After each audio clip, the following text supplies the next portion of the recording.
வெள்ளை முடி இருந்தால் மருதாணியை வாங்கி இப்படி நல்லா கல்லில் போட்டு அரைக்கணும். வெள்ளை முடிக்கு இதை வாங்கி மருதாணி தலையை நல்லா அரைச்சி தடவுனிங்கன்னா, சிறியவங்க பெரியவங்க யாருக்கு இருந்தாலும் இதை தடவுனிங்கன்னா முடி நல்லா கருப்பாக வரும். 2 செம்பருத்தி பூ கூட வச்சுக்கலாம். நான் இதில் வச்சுருக்கேன் மருதாணி, 2 செம்பருத்தி பூ.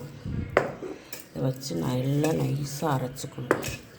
கடையில் பொடி மருதாணி பொடி கூட வாங்கிக்கோங்க கிடைக்கலைன்னா. கிடைக்கிறவங்க இந்த மாதிரி கிராமத்துலலாம் நல்லா கிடைக்கும். இப்படி வாங்கி இந்த மாதிரி கல்லை நைஸாக அரைச்சி தடவுனிங்கன்னா முடி கொஞ்ச நாள்லேயே கருப்பாயிரும். நாள் சிகப்பாக தான் இருக்கும். அடுத்த நாள் அவரிப்பொடி கலந்து தேய்ச்சி கொடுங்க. நல்லா தலைக்கு தேய்ச்சிட்டு நல்லா நைஸாக அரைச்சிடும். அப்போ தான் ஒட்டுமா மண்டையில் நல்லா முடியில் நல்லா இதாகும். அதனால் மருதாணி, அடுத்த நாள் அவரிப்பொடி. ஒவ்வொரு நாளைக்கும் நாள் இது அது போட்டிங்கன்னா முடி சீக்கிரமாக வெள்ளை முடி கருப்பாயிடும். சின்னவங்க பெரியவங்க யாருக்கு இருந்தாலும் இது யூஸ் பண்ணுங்கள், சூப்பராக இருக்கும்.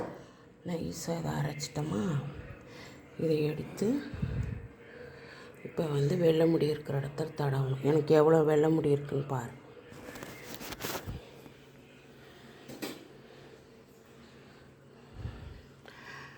பாருங்கள் வெள்ளை முடி எவ்வளோ இருக்கும்.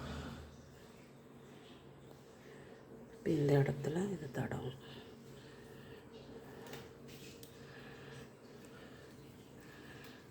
இந்த மாதிரி எல்லாம் தடவும்.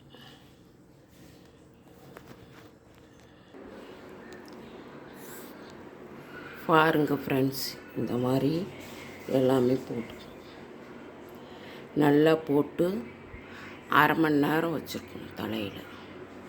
சளி பிடிக்கும் பண்ணோம் ஒரு 1/4 மணி நேரம் வச்சுட்டு மறுபடியும் அடுத்த நாள் ஒரு 1/4 மணி நேரம். இந்த மாதிரி பூசினீங்கன்னா முடி நல்லா கருப்பாக வந்துடும். தொடர்ச்சியாக பண்ணணும். ஒரு நாள் போட்டு வரலைன்னு சொல்லக்கூடாது.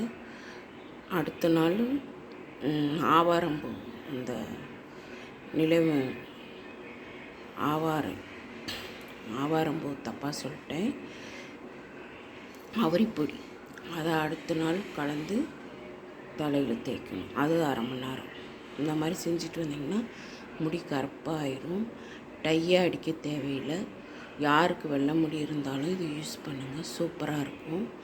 நான் சும்மா வெள்ளையாக இருக்கிற இடத்துல மட்டும்தான் போட்டிருக்கேன். ஃபுல்லாக தடவுங்க. எங்கெங்கே வெள்ளையாக இருக்கோ அங்கே எல்லாமே தடவலாம். சூப்பராக இருக்கும். பாருங்கள் தடவிருக்கு.